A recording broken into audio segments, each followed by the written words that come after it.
Hello ဒီနေ့မှာတော့ဂျပန်လေးလာတဲ့လူတွေentity လောက်ရောက်ရင်ပေါ့နော်ဒီ font နေအများကြီးတင်ရတယ်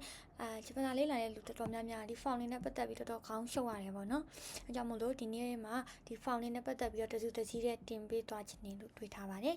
はいじゃあ始めましょうအဲ့ဆိုရင်ဒီမှာ font တွေကဘယ်လောက်ရှိလဲဆိုတာ entity တွေတင်ရတဲ့ font တွေပေါ့နော် K လို့လည်းခေါ်တယ်ဂျပန်လို K နဲ့ခေါ်တယ်ပေါ့နော်ဒီမှာတစ်ခုကတော့ M5 M4 မှာတင်ရတဲ့ max K max font ပေါ့နော် max K နောက်ခုကကြတော့ G-Shock K G-Shock K ကတော့ Web Dictionary လို့လည်းခေါ်ကြတယ် G-Shock K နောက်ခုကကြတော့အငင်း font သူ့ကို 9K အငင်း font နောက်ခုကကြတော့တဲ font ဆိုတာရှိသေးတယ်ပေါ့နော်သူကတော့တခုခုလောက်ခိုင်းတာလို့နောက်ခုကကြတော့နောက်ကနေစကားဆက်သွားခြင်းတာတဲခူတာ site တို့တဲမှု E တို့အဲ့လိုမျိုးရဲ့တဲ font ပါနောက်တစ်ခုကကြတော့ဘာ font လဲဆိုရင်တာ K ပေါ့နော်တာ K ကကြတော့အတိတ် font မရှိတာရဲ့အတူကောက်ပုံစံတာ K ပါနောက်ခုကကြတော့ Kano K ဆိုတာဖြစ်နိုင်တယ်လုံနိုင်တယ်ဆိုတဲ့နိုင်ချင်းပြပုံစံမှာ M5 မှာပါတဲ့ Web Dictionary ခုတ်တူက Dekimasu ဆိုတဲ့Kano K ပုံစံနဲ့တူပါတယ်နောက်ခုကကြတော့ Eco K ကကြတော့ကျွန်တော်တို့ M5 မှာတင်ရတဲ့ Marshall နဲ့တူရပေါ့နော်ဘက်ကြားရအောင်ဆိုတဲ့ Marshall နဲ့တူတဲ့ Eco Kနောက်ခုဒါတွေကတော့ M4 မှာပါတယ်လို့ထင်ပါတယ်ဘာလဲဆိုရင် Mere K ဆိုတာအမိတ်အဲကြောင့် Mere K ဆိုတဲ့အမိတ်ပေးပုံစံဥမာလှုပ်ဆန်းစာဆန်းအဲ့လိုမျိုး Mere K ပုံစံနောက်ခုကျတော့ sign book တွေပါမှာရေးထားတာတွေလို့အဲ့လိုမျိုးတားမြစ်တဲ့ပုံစံအနေနဲ့သုံးတာက Kinshi K ပါ Kinshi ဆိုတာကတားမြစ်တယ်ဆိုတဲ့အဓိပ္ပာယ် Kinshi K ကအမိန်ပေးတားမြစ်တဲ့ပုံစံမှာနောက်ခုကကြတော့ Jokan K ဆိုတာအခြေအနေပြပုံစံနေဟိုမှာရင်လျင်တွားရင်စားရင်လာရင်ဆိုတဲ့အခြေအနေပြပုံစံမှာနောက်ခုကကြတော့Ukemi K ဆိုတာခံရတဲ့ပုံစံဥပမာစားခံရတယ်ခေါ်ခံရတယ်စုခံရတယ်ချီးမွမ်းခံရတယ်ဆိုတဲ့ခံရခြင်းပြပုံစံမှာနောက်ကကြတော့ K ဆိုတာကခိုင်းစီတဲ့ပုံစံဥမာအမေကကျွန်တော်ကိုအင်စာလုပ်ခိုင်းနေဆရာကကျွန်တော်ကိုပုံဆွဲခိုင်းနေအဲ့လိုမျိုးခိုင်းတဲ့ပုံစံမှာနောက်ခုကဒီကတော့အရှုပ်ဆုံးပေါ့နော်ခဏမေ့လွယ်ပါတယ်ကျွန်တော်တို့ဆိုလည်းမေ့ပါတယ်ဘာလဲဆိုရင်ဒီခိုင်းတာနဲ့ခံရတာကိုပေါင်းလိုက်တဲ့ Ukemi K လို့ပေါ်တယ်နော်ခိုင်းခံရတယ်ဆိုတဲ့ပုံစံဟိုမှာကျွန်တော်ကဆရာဝင်းစီကနေဆေးတောက်ခိုင်းခံရတယ်ဆရာဝင်းကခိုင်းတာကျွန်တော်ကခံရတာအဲ့နှစ်ခုကိုပေါင်းပြီးတော့ခိုင်းခံရတယ်ဆိုတဲ့ပုံစံမျိုးပါUkemi K လို့ခေါ်ပါတယ်ဒါကတော့စုစုပေါင်းဖောင်တွေကိုအနှစ်ချုပ်ထားတာပေါ့နော်နောက်ဗီဒီယိုနောက်တစ်ခုကတော့ဗာလဲဆိုရင်ဒီK တွေပြောင်းကိုတစ်ခုချင်းစီပြောပြပေးသွားပါမယ်はいじゃあ続けますねပထမတစ်ခုကကျွန်တော်တို့တင်ခဲ့ရတဲ့ M5 မှာဆက်စားကျွန်တော်တို့ရေးနေတာက max font တွေပေါ့နော် max K ပါ max နဲ့စုံတယ် max font မှာဘာကြီးပါသေးလဲဆိုရင် masan အငင်းဆိုရင် masanအတိတ်ဆိုရင် mashita ဆိုတဲ့အတိတ်ဆိုရင်mashita အဲ့လိုမျိုးဟာတွေကတော့ max font လို့ခေါ်ပါတယ်ဒီမှာဆိုရင်ကျွန်တော်ဆက်စားကြီး group ခွဲတာတွေသင်ရရပါတော့ဒါရတော့အသေးစိတ်မပြောတော့ပါဘူး group ကျွန်တော်တို့ခွဲတာက group 1 group 2 group 3နဲ့ခွဲကြတယ်တချို့တင်နန်းတွေကတော့ဂေါတန်တိုရှိတို့each တန်းတိုရှိအဲ့လိုမျိုးတန်းတိုရှိနဲ့ခွဲလာတော့မသိပေမဲ့ကျွန်တော်တို့တင်ခဲ့ရတာတော့ဒီ group ခွဲနည်းနဲ့ပဲတင်ခဲ့ရတာပေါ့နော်အဲ့မှာ group 1မှာဆိုရင်ဒီ max ရဲ့ရှေ့မှာ e line နဲ့စုံတာဥပမာ ichiri mi အဲ့လိုမျိုး e line ကနေစုံတဲ့ဟာတွေဆိုရင် group 1ဥပမာ kha imas e line khaki mat ဆိုရင်khaki mat စာရေးတဲ့ခင်ကြီးပေါ့နော် key နဲ့စုံတယ်အခုရှိဒီမှာချီဒါတွေကကြတော့ group 1နဲ့မှာပါတယ်ပေါ့နော် max ရဲ့ရှေ့မှာ e line အကောင်တွေနဲ့ဆိုရင် group 1နောက်ကကြတော့ဒီ max ရဲ့ရှေ့မှာairline နေနဲ့ဆိုရင် group 2ပေါ့နော် airline ဆိုတာgroup 2မှာအမျိုးမျိုးပါတယ်3ခုရှိရယ် group 2မှာဒီ max ရဲ့ရှေ့မှာ airline နဲ့ဆိုရင် group 2 Oshiyama Tasukema တာပဲမဲ့ရှိတာပဲမဲ့စတဲ့ဒါတွေဆိုရင် group 2ထဲမှာပါပါတယ်ဒီခန်းကြီးတွေကတော့ကျွန်တော်အောက်မှာတော့ခန်းကြီးတွေကိုလို့ရေးထားရှိရပေါ့နော်ဒါမှာတော့ခန်းကြီးတွေပဲရေးမိသွားတာဖြစ်တဲ့အတွက်တိုင်းလေးပဲကြည့်ပေးပါလို့အဲ့ဆိုရင် group 2မှာဆိုရင်ဒီခွဲနည်းက3ခုရှိရပါတော့ max ရဲ့ရှေ့မှာ airline နဲ့ဆိုရင် group 2 Oshiyama Tasukema တာပဲမဲ့အဲ့ဒါတွေနောက်ကကြတော့ဗာလဲဆိုရင်wasure mas ပေါ့နော် wasure mas နောက်ကကြတလုံးနဲ့ရှိတဲ့ bed တွေတလုံးနဲ့ရှိတဲ့ door ရှိတွေဆိုရင်နေရုတို့မီရုတို့အဲ့လိုမျိုးတလုံးနဲ့ရှိတဲ့ကောင်တွေဆိုရင်လည်း group 2ထဲမှာပါပါတယ်နောက်ကကြတော့ witsin နဲ့ဆိုတဲ့ kimas kimas ကသူကခန်းကြီးကနှစ်ခုရှိရပေါ့နော်ဒီခန်းကြီးရဲ့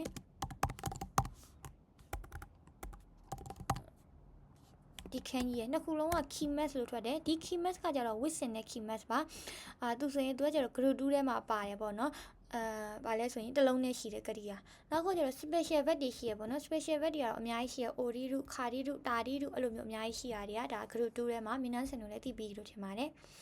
နောက်ခု group 3 group 3ကတော့လွတ်ချက်ထားမယ်ဟာပေါ့နော် group 3ထဲမှာဘာလဲဆိုရင် shimas ရယ် kimas ရယ် noun plus shimas တွေရယ်အဲ့ဒါတွေက group 2ထဲမှာပါပါတယ် noun plus shimas ဆိုဘယ်လိုဟာတွေလဲဆိုရင်bankyo shimas တို့ bankyo shimas တို့ bankyo shimas တို့နောက်ခုကကြတော့an9 shimas an9 shimas အဲ့ဒါတွေက group 3ထဲမှာပါဒီမှာ bankyo ဆိုလဲဒါ noun တက်တက် an9 ဆိုလဲ noun တက်တက်အဲ့လိုမျိုး noun နဲ့ shimas နဲ့ပေါင်းထားရဆိုရင် group 3ထဲမှာပါဒီ kimas ကလာတယ်ဆိုတဲ့ kimas ပေါ့နော်သူက group 3ထဲမှာထည့်ပါတယ် with နဲ့ kimas ကတော့ group 2ထဲမှာထည့်ပါတယ်သူကတစ်လုံးနဲ့ပဲအဲ့ဒါလေးတော့ခွဲမှတ်ထားပေးပါကြဆိုရင် G short K ပြောင်းလေးကိုအရင်သွားပါမယ် G short K သူကိုအင်္ဂလိပ်လိုဆိုရင်တော့ bad dictionary လို့လည်းခေါ်ကြရပေါ့နော်အင်္ဂလိပ်လိုbad dictionary ဖောင်လို့လည်းခေါ်ကြရတယ် G short K ပြောင်းလေး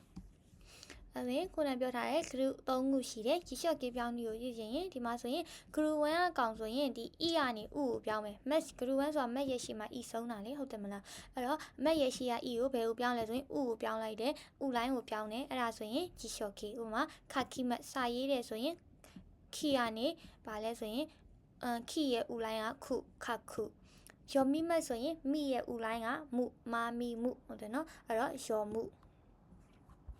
group 2တွေကတော့လွယ်တယ်ပေါ့နော် math ကိုပြုတ်တယ် root ပေါင်းတယ်မှတ်ထားမှာကြီးလျှော့ကြီးဆိုရင် root ဖောင်ပဲပေါ့နော် root ဖောင်လို့မှတ်ထားရင်ရပါတယ်math ဆိုရင် root ပေါင်းတယ်တာပဲ math ဆိုရင် math ကိုပြုတ်တယ် root ပေါင်းတယ်တာပဲ root နေ math ဆိုရင် math ကိုပြုတ်တယ် root ပေါင်းတယ်နေ root group 3ကတော့ကိုမှတ်ထားမှာပါ she math ဆိုရင် suru ki math ဆိုရင် kuru noun plus she math ဆိုရင် noun plus suru bankyo she math ဆိုရင်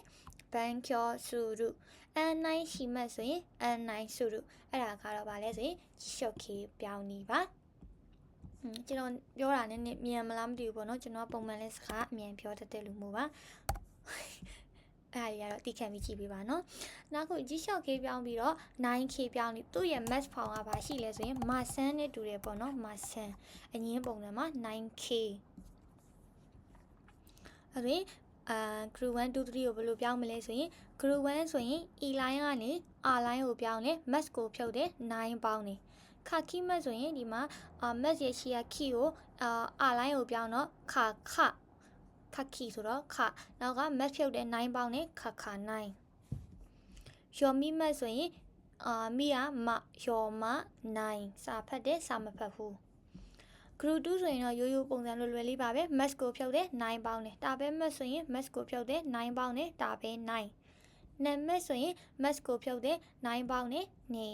9ရှီ math ဆိုရင် group 3ကရှီ math ဆိုရင်ရှီ9ခီ math ဆိုရင်မှတ်ထားပါခို9မှာအဲ့ဒါလေးကမေးတတ်ပါတယ်ခီ math ဆိုရင်ခို9ဒါလေးကအလွတ်ကျက်ထားရမှာပါ bankyo ရှီ math ဆိုရင် bankyo ရှီ9မှာဒါကတော့ 9K ပြောင်းနေလေးပါအတူကတေး K ပြောင်းနေပေါ့နော်တေးသူကလည်းမှတ်ထားရမှာပါသူကတော့ဘယ်လိုလဲအတိတ်လည်းမဟုတ်အငင်းလည်းမဟုတ်ပါလဲဆိုရင်နောက်ကနေစကားဆက်တွေထည့်ပြောချင်ရင်တေး K နဲ့သုံးပါတယ်သူ့ကိုမှတ်နည်းလေးကတော့ဘာလဲဆိုရင်တက်မှတ်ရမယ်ပေါ့နော်သူကခုနလိုမျိုး group နဲ့မှတ်ပေးမယ် group 1မှာဆိုရင်ပြောင်းနည်းရဟိုကသူကဘာလဲဆိုနှစ်နည်းရှိရပေါ့နော်ဒီမှာဆိုရင် group 1ဆိုတာကရှိတော့ပြောလို့ပဲ message ရှိမှာ e ဆုံးတဲ့ကောင်နေ ichiri maybe ni အဲ့ဒါတွေပေါင်းရင်အဲ့ဒါ group 1ဒီမှာ ichiri ပါရင် ichiri ဆိုရင် ichiri တဲ့လို့မှတ်ပေါ့နော် ichiri တဲ့ ichiri တဲ့ maybe nin တဲ့ပေါ့နော်ကျွန်တော်တို့အဲ့လိုလေးမှတ်ပါတယ်ဒီမှာဆိုရင် khai imas e ကိုဖြုတ်တဲ့ချီဆိုင်ဆိုလေးနဲ့တဲလေးနဲ့ပေါင်းတယ်khai imas ဆိုရင် khate machi mas ဆိုရင် matte ichiri ဆိုရင် ichiri ကိုဖြုတ်တယ်ချီဆိုင်စွတ်တဲ့ပေါင်းပါတယ်မချိမဆိုရင် matte hairi မဝင်နေဆိုရင် haite ဝင်ပြီးတော့အဲ့လိုမျိုးပေါ့နော် ichiri တဲ့ ichiri ပိုင်း ichiri ကိုဖြုတ်ချီဆိုင်စွတ်တဲ့ပေါ့နော်နောက်ခု maybe ni ဆိုရင် maybe ni on day တော့မဖြုတ်ဘူးပေါ့နော် maybe ni on day ယောမိမဆိုရင် yonde ဒီမှာယောမိမတ်စာဖတ်တယ်ဆိုရင်သူ့ကိုတဲဖောင်ပြောင်းရင်ယွန်းတဲဖြစ်သွားတယ်ယောဘိမတ်ခေါ်ရဲဆိုတဲ့ကောင်ကိုလည်းတဲဖောင်ပြောင်းရင်ယွန်းတဲပေါ့နော်အဲ့နှစ်ကွာခန်းကြီးတော့ကွဲပေမဲ့ပုံမှန်တိုင်းဆိုရင်တော့ယွန်းတဲဆိုရင်ဟိုမှာကွာစာကြောင်းပေါ်မှာမူတည်ပြီးတော့ဒါခေါ်တာလားစာဖတ်တာလားအဲ့လိုမျိုးခွဲရမယ်ပေါ့နော်အခုရှီနီမတ်သေးတယ်ဆိုရင်နီဖြစ်တဲ့အတွက်မိပြီးနင်းသေးဆိုတော့ on လေးပေါင်းနဲ့ဒေးထည့်တယ်ရှင်သေးအမှဘာလဲဆိုရင်ခိဆိုရင်ဤတဲ့ဂိဆိုရင်ဤတဲ့တရားလေးကျန်သွားပါတယ်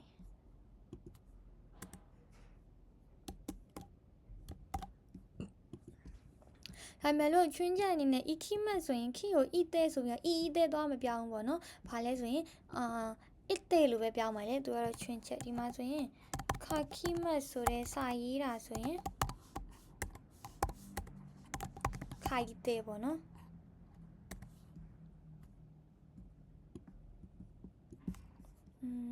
ခါခိမတ်ဆိုရင်သူ့ကိုပြောင်းတာကခိုင်တဲ့ဆိုပြီးပြောင်းရပါတယ်ဂိဆိုရင်ဘာရှိလဲဆိုရင်အိုယောဂီမတ်ရေကူးတယ်အိုယောဤတဲ့ရေကူးပြီးတော့လိုမျိုးရှိပါတယ်နော်ခိဆိုရင်ဤတဲ့ဂိဆိုရင်ဤတဲ့ဒါမဲ့ချွင်းချက်အနေနဲ့ဤခိမတ်ဆိုရင်တော့ဤတဲ့မပြောင်းပါဘူးဤတဲ့လို့ပြောင်းပါတယ်ဒါကချွင်းချက်ပါဒါလေးပြောင်းပြန်ဖြစ်သွားရပါတော့ဆွေးမိမှဆင်အခု group 2ကိုတဲဖောင်ပြောင်းချင်တော့ max ကိုဖြုတ်တဲ့တဲပေါင်းလုံးပါပဲသူကတော့လွယ်လီဒါပဲ max ဒါပဲတဲခါဒီ max ဆိုတာဒါ special ပဲပေါ့နော်ချေးယူတယ်ဆိုတဲ့ဟာပါခါဒီ max ဆိုရင်ခါဒီတဲသူက read ပါတယ်ဆိုပြီးတော့group 1နဲ့မထည့်နဲ့ပေါ့နော်သူက group 2ပါနောက်က within နဲ့ဆိုတဲ့ key max ဆိုရင် key တဲပါ group 3ရလည်းလွယ်ပါတယ် key max ဆိုရင် key တဲ key max ဆိုရင် key တဲဒါကတော့တဲဖောင်ပြောင်းနည်းလေးပါ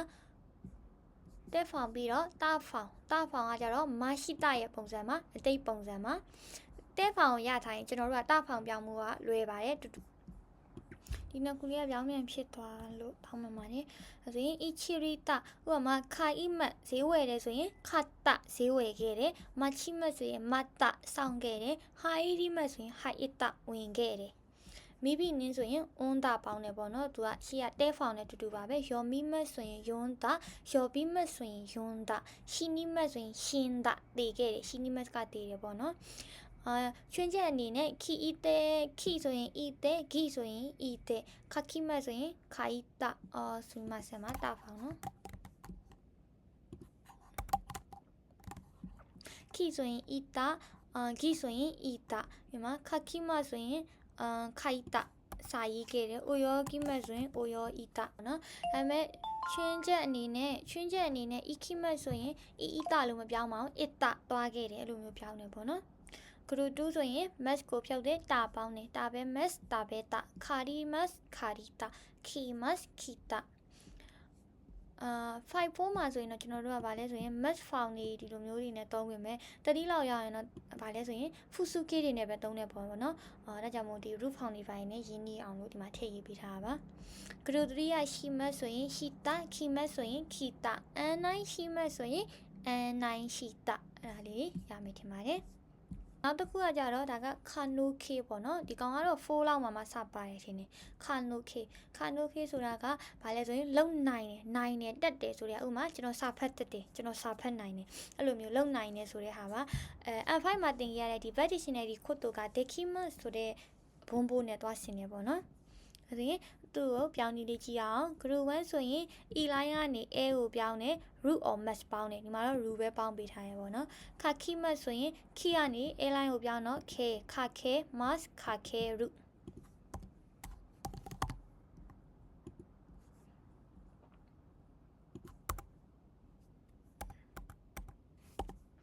ဆိုရင် max ပြောင်းတာတော့မရေးတော့ဘူးပေါ့နော်ယောမီ max ဆိုရင်မီကနေ a ပြောင်းတော့ယောမဲ max ဒါမှမဟုတ်ရင်ယောမဲ root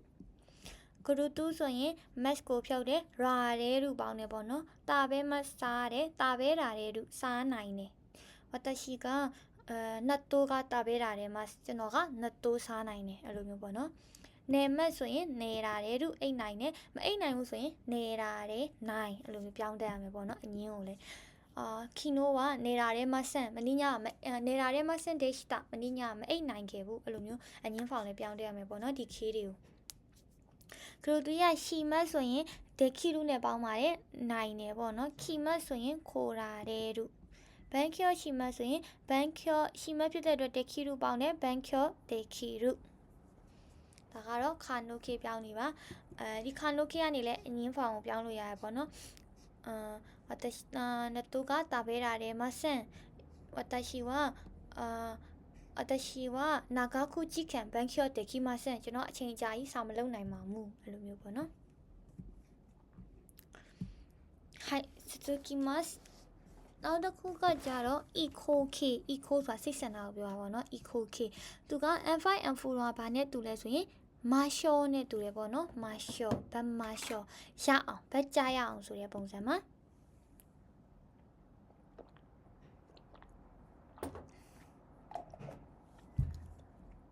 သွားကြရအောင်ဆိုရင်ကျွန်တော် M5 M4 တော့ဘယ်လိုပြောလဲ Iki မာရှောပြောင်းအောင်ပဲဒီမှာကျတော့အတူကောင်းပုံစံပေါ့နော်မာရှောမထဲတော့ပဲနဲ့ E ကနေ O ကိုပြောင်းနေ U ပေါင်းနေ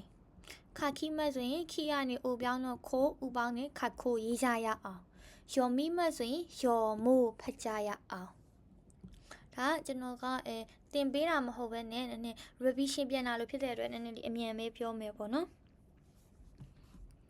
ဂရုတူဆိုရင် match ကိုဖြုတ်တယ်ရောပေါင်းတယ်တာပဲ match ဆိုရင်တာပဲရောဆိုပြီးမှဆန်တာပဲကြံနေခဲ့တယ်တာပဲ match ဆိုရင်တာပဲရောမီမဆိုရင်နေမဆိုရင်နေရောပေါ့နော်ဒါက match ဖြုတ်ရောပေါင်းတယ်နောက်ကကြတော့ဂရု3ကရှီ match ဆိုရင်ရှီရောခီ match ဆိုရင်ခိုရောပေါ့နော်ဘန်ကျော်ရှီ match ဆိုရင်ဘန်ကျော်ရှီရောစာလုပ်ကြရအောင်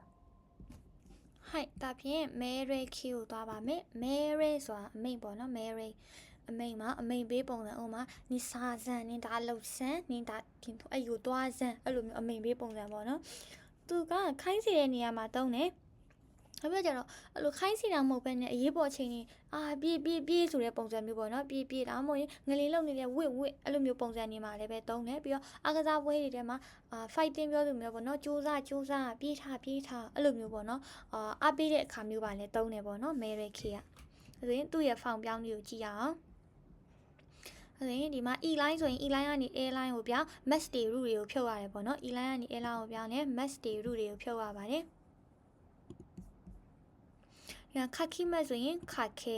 ယော်မီမတ်ဆိုရင်ယော်မီရနေမဲ့ယော်မဲ match တွေတွေမပါပါဘူးခါခီမတ်ခါခဲရေးစံယော်မီမတ်ယော်မဲဖက်ဆန်အဲ့လိုမျိုးပေါ့နော်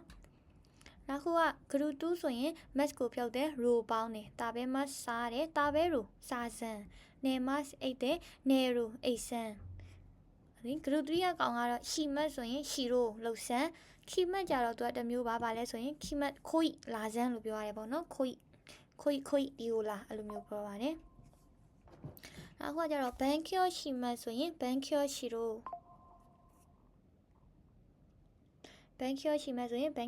ုစာလုပ်စမ်း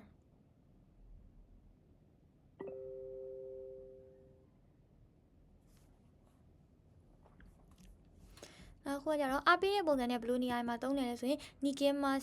နီကဲထွက်ပြေးနီကဲတို့ပြေးထားဆိုပြီးတော့အပေးတဲ့နေရာဒါမှမဟုတ်ရင်ဟာပါတော့တခုဖြစ်လို့ဥမာထားပါတော့မတော်တဆတခုပြေးတော့နောက်ကနေလူလိုက်လာလို့ပြေး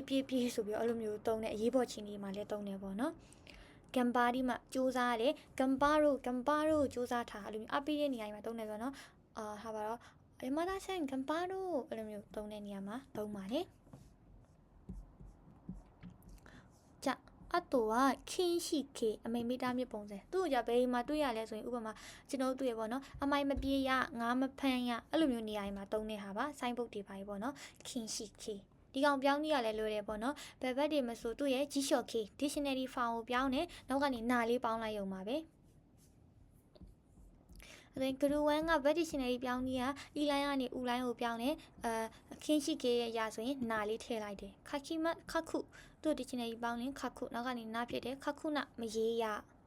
ယောမီမတ်ယောမူနမဖတ်ရဂရုတူးဆိုရင်တော့ match ကိုဖြုတ်တယ် root ပေါင်းတယ်နာပေါင်းတယ်ပေါ့နော်တာပဲ match ဆိုရင်တာပဲ root ကကြီးလျှော့ခေသူ့မှာနာပေါင်းတယ်တာပဲ root နမစားရနေ match အိတ်တယ်နေ root နမအေးရဂရုတူးဆိုရင်တော့ရှီ match ဆိုရင် ငါကြံနေခဲ့တယ်ပေါ့နော်ရှိမတ်ဆိုရင်စုရုဏမလို့ရခိမတ်ဆိုရင်ခုရုကလာတယ်ခုရုဏမလာရပေါ့နော်ဘန်ကျော်ရှိမတ်ဆိုရင်ဘန်ကျော်စုရုဏစာမလို့ရအဲ့ဒါတော့နောက်တစ်ခုကကြတော့ဟုတ်ပါဘူးဂျောခန်ခေကိုရောက်တာပေါ့နော်ဂျောခန်ခေဆိုတာအခြေအနေပြပုံစံမှာဒီကျွန်တော်ပြောတဲ့ဒီဂျောခန်ဆိုတာကသူ့ထဲမှာတော့အများကြီးရှိတယ်တာရတိုခိအဲ့လိုမျိုးရင်းလျင်အိဗေရတာဥမာဒါလို့ရင်အဲ့လိုမျိုးဒါလို့ရင်ဟိုသွားရင်စားတဲ့အခါမှာသွားတဲ့အခါမှာအဲ့လိုမျိုးအခြေအနေများပုံစံကိုဂျောခန်ခေလို့ခေါ်ပါတယ်ရင်းလျင်ပေါ့နော်မြန်မာလိုဆိုရင်ဂရူဝမ်အကောင်ကိုဂျောခန်ခေပြောင်းခြင်းအီလိုင်းကနေအဲလိုင်းကိုပြောင်းတယ်ဘာပေါင်းတယ်ပေါ့နော်အီလိုင်းကနေအဲလိုင်းကိုပြောင်းတယ်ဘာပေါင်းတယ်ခါခိမဆိုရင် mask ကိုဖြုတ်ခီကနေအဲလိုင်းကိုပြောင်းတော့ခေခါခေဘရေးရင်ယောမီ mask ယောမေဘစာဖတ်ရင်ခရူတူအကောင်ကိုပြောင်းခြင်းတော့ mask ကိုဖြုတ်တယ်ရဲဘပေါင်းပါတယ်တာဘဲ mask ဆိုရင်တာဘဲရဲဘစားမယ်ဆိုရင်စားရင်နေမဆိုရင်နေတယ်ဗျဆိုမှဆက်မှာမရှိလိုက်ရဘူးပေါ့နော်မတင်ကြီးနေမဆိုရင်နေတယ်ဗျအိတ်မယ်ဆိုရင်ရှိမဆိုရင်လောက်တယ်စုတယ်ဗျလုံမယ်ဆိုရင်ခီမဆိုရင်ခုတယ်ဗျလာမယ်ဆိုရင်ဘန်ကျော်ရှိမဘန်ကျော်စုတယ်ဗျလိလာမယ်ဆိုရင်ဒါကဂျောခန်ခေပုံစံမှာနောက်တစ်ခုကကြတော့ဒါကြီးကနည်းနည်းရှုပ်လာတဲ့ပုံစံမျိုးပေါ့နော်ဥခဲမိခေကခံရခြင်းဥမာသူ့မြန်မာလိုဘာသာပြန်ရင်တော့ဘက်ခံရတယ်ပေါ့နော်ဘယ်ချင်းကြီးတွေဘယ်နေရာမှာတုံးလဲဆိုတာကတော့ဘွန်ပိုးတက်ခိအနေနဲ့ဆိုရင်နည်းနည်းရှင်းပြရတာများရပေါ့နော်ဒီမှာကတော့ဘက်ပြောင်းလေးတွေပဲပြောပြပါမယ်ဘက်ခံရတဲ့ဥခဲမိခေအသေးစိတ်သိချင်တယ်ဆိုရင်တော့ comment မှာရေးပေးခဲ့ပေါ့နော်ဘယ်ဟာလေးကိုပို့ပြီးတော့အဓိကသိချင်တယ်ဆိုပြီးတော့ဥခဲမိခေပါဥခဲမိခေပြောင်းနေတာဂရူဝမ်ဆိုရင်အီလိုင်းကနေအာလိုင်းကိုပြောင်းနေရဲရူပေါင်းနေပေါ့နော်မှတ်ထားမှာဥခဲမိခေဆိုရင်ရဲရူနဲ့မှတ်ထားပေါ့နော်ဥခဲမိခေဆိုရင်ရဲရူနဲ့မှတ်ထားပါခါခိမတ်ဆိုရင်ခါရဲရူခါခိမတ်စာရေးတယ်ခါရဲရူရေးခံရတယ်ယောမီမတ်ဆိုရင်ယောမာရဲရူဖတ်ခံရတယ်အတော့ဂရုတူပေါ့နော်ဂရုတူကိုပြောင်းခြင်း mask ကိုဖြုတ်တယ်ရာရဲ mask ရာရဲရူပေါင်းနေဒီမှာကျွန်တော်ရူတွေနဲ့ရေးပေးထားတယ်တာဘဲမဆိုရင်တာဘဲဓာတဲ့တို့မီမဆိုရင်မီဓာတဲ့တို့ပါဂရုတတိဆိုရင်ဂရုတတိကရှိမတ်ဆိုရင်စာတဲ့တို့ခီမတ်ဆိုရင်ခိုဓာတဲ့တို့ပါဒါလေးကတော့လွတ်ချက်ထားပါရှိမတ်ဆိုရင်စာတဲ့တို့ခီမတ်ဆိုရင်ခိုဓာတဲ့တို့ဘန်ကျော်ရှိမတ်ဆိုရင်ဘန်ကျော်စာတဲ့တို့ဥခဲမိခေခံရခြင်းပုံစံမှာဥမာအဖေစီကနေစုခံရတယ်ဆရာစီကနေချီးမွမ်းခံရတယ်အဲ့လိုမျိုးပုံစံဒီမှာသုံးပါတယ်အခုသူနဲ့ဆင့်ကျင်ဘက်ကတော့ရှီအဲခိခေပါခိုင်းစီခြင်းခံရတဲ့ပုံစံရှီအဲခိခေ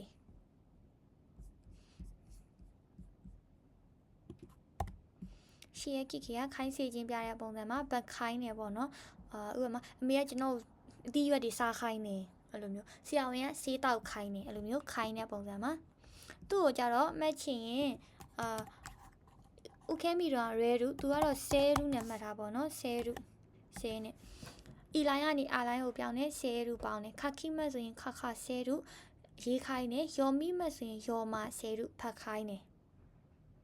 ဂရူတူဆိုရင် match ကိုဖြုတ်စာဆဲရူor စာဆဲ match ပေါ့နော်ကျွန်တော်ဒီမှာ dictionary ပုံစံတွေလောက်လိုက်တော့ root ပုံစံတွေပြောင်းသွားရပေါ့နော်တကယ်လို့match နဲ့ match ဆိုရင်တော့စာဆဲ match ပေါ့နော်တာဘဲမတ်ဆိုရင်တာဘဲစာဆဲမတ်မီမတ်ဆိုရင်မီစာဆဲမတ်ကြီးခိုင်းနေ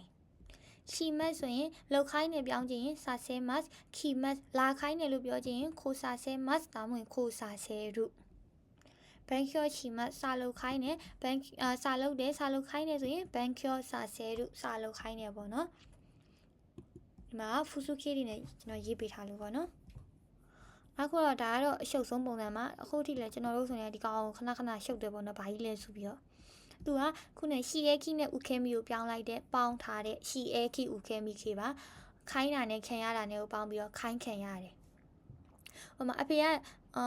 ဟာပါတော့အဖေကကျွန်တော်ကိုကားရည်စီခိုင်းတယ်ကျွန်တော်အဖေစီကနေကားရည်စီခိုင်းတာကိုခံရတယ်လို့အဲကြောင့်မို့အဲ့လိုမျိုးခိုင်းခံရတယ်ဆိုပြီးတော့တစ်ခါလေးပြောချင်ရင်ရှီအဲခိဥခဲမီနဲ့သုံးပါတယ်ဒီမှာဆိုရင်ဂရူဝမ်ဆိုရင်ဒါလေးကလည်းနည်းရှုပ်တယ်ပေါ့နော်ဂရူဝမ်ဆိုရင်အီလိုင်းကနေအာလိုင်းကိုပြောင်းလဲဒါရတော့တူတူပဲပေါ့နော် အီလိုင်းကနေအားလုံးကိုပြောင်းတယ်ရှီယဲကီကိုခဲမိဖြစ်တဲ့အတွက်ရှီယဲကီဆိုရင်မှတ်မိလားစာဆဲဒူးနဲ့သွားတယ်လीနော်ဆဲဒူးနဲ့သွားတယ်နှစ်ခုလုံးကတော့အားလိုင်းကိုပြောင်းတာပဲဥခဲမိဆိုရင်ရဲဒူးနဲ့ပေါင်းတယ်အဲ့တော့သူတို့နှစ်ခုလုံးကိုပေါင်းလိုက်တော့စာဆဲတာတဲ့ဒူးနဲ့သွားပါတယ်စာဆဲတာတဲ့ဒူးအီလိုင်းကနေအားလိုင်းကိုပြောင်းတယ်စာဆဲတာတဲ့ဒူးပေါင်းဒါမှမဟုတ်သူ့အတူချုံလိုက်တဲ့ပုံစံစာတဲ့ဒူးပေါင်းတာပေါ့နော်ဘာလို့လဲဆိုရင်ဒီမှာခါခိမတ်ဆိုရင်ခါဆဲတာတဲ့ဒူးဆိုပြီးတော့အဲ့ဒါရရှိတယ်ပေါ့နော်အဲ့ဒါကြီးပြောရတာတဲ့ခါစာတဲ့ဒူးအီလိုင်းကနေအားလိုင်းကိုပြောင်းတယ်စာတဲ့ဒူးပေါင်းတယ်ခါစာတဲ့ဒူးရေးခိုင်းခံရတယ်အဲ့လိုမျိုးအတူချုံလိုက်တာပါယောမီမဆိုရင်ယောမစာတဲ့ဒူးဖက်ခိုင်းနဲ့ဖက်ခိုင်းခံရတယ်ဒီပုံစံနဲ့ရေးလေမှားလားဆိုမမှားဘူးပေါ့နော်ဒါပေမဲ့သုံးတာကစာတဲ့ဒူးပုံစံနဲ့ပဲသုံးပါတယ်ဤဂရု1ဆိုရင်ဒါပေမဲ့ချွင်းချက်အနေနဲ့ပေါ့နော်ဒီဟာနာရှိမတ်ဆိုစကားပြောတယ်သူဆိုရင်ဒီမှာရှိရနေပါလေရှိဖြစ်တဲ့အတွက်ဟာသူ့ကိုဒီစာရဲနုနဲ့ပေါင်းမယ်ဆိုရင်ဟာနာဆဆရဲတူဆိုပြီးတော့ဗာလဲဆိုရင်ထောက်တယ်ပေါ့နော်ဟာနာဆဆရဲတူစကားပြောခိုင်းခင်ရတယ်အဲ့လိုမျိုးရထောက်တဲ့အတွက်သူ့ကိုဆိုရင်တော့စာရဲတူနဲ့မသုံးပါဘူးဟာနာဆဆဲတာရဲတူနဲ့သုံးပါတယ်တူပါပဲဂရု1ကဒီလိုမျိုးစရှိဆုံးတဲ့ဟာကြီးပေါ့နော်ဝါတာရှိမလက်ဆင့်ကန်းနဲ့ဝါတာစုလက်ဆင့်ကန်းနဲ့သူ့ဆိုရင်လည်းလက်ဆင့်ကန်းခိုင်းခံရတယ်လို့ပြောချင်ရင်စာရဲတူပဲပေါင်းမယ်ဆိုရင်ဝါတာဆဆတဲ့တူအဲ့လိုဖြစ်သွားမှာပေါ့နော်အဲကြောင့်ချွင်းချက်အနေနဲ့ဝါတာဆဆဲတာတဲ့တူဒါကတော့ချွင်းချက်အနေပါဂရု1ဟိုမှာချွင်းချက်ပေါ့နော်ရှိနဲ့ဆုံးတဲ့ဟာတွေစုနဲ့ဆုံးတဲ့ဟာတွေဂရု2ဆိုရင် mask ကိုဖြုတ်တဲ့စာဆဲတာတဲ့တူဂရု2ကကောင်းနေဆိုရင်ခိုင်းခင်ရတယ်လို့ပြောချင်စာဆဲတာတဲ့လူပေါင်းတယ်သူကတော့ဗာလဲဆိုရင်ပုံတွေပဲပေါ့နော်သူကတော့အတူချုံပုံစံမရှိပါဘူးတာပဲမဆိုရင်တာပဲစာဆဲတာတဲ့လူစားခိုင်းခင်ရတယ်နေမတ်ဆိုရင်နေစာဆဲတာတဲ့လူအိတ်ခိုင်းခင်ရတယ်ဂရု3ရရှိမတ်ဆိုရင်စာဆဲတာတဲ့လူခီမတ်ဆိုရင်ခိုးစာဆဲတာတဲ့လူပေါ့နော်ဘက်ခိုင်းခင်ရတယ်ဟုတ်ကဲ့ပါဒါကတော့ဒီ N5 N4 N3 မှာပေါင်းတဲ့ K ပြောင်းနည်းတွေဖောင်ပြောင်းနည်းတွေကိုအချင်းချုပ်တင်ပေးထားတာပဲဖြစ်ပါတယ်နောက်ထပ်တခြားတင်ပေးစီချင်တာလေးရှိရင်မတ်ပေးခဲ့ပါရှင်မသိရရှိရင်လည်းချက်ပေါက်ကနေလာမေးလို့ရပါတယ်ဆိုင်ကမတဲ့ခီးတဲ့ခူရတဲ့အာရီဂါတိုဘိုင်ဘိုင်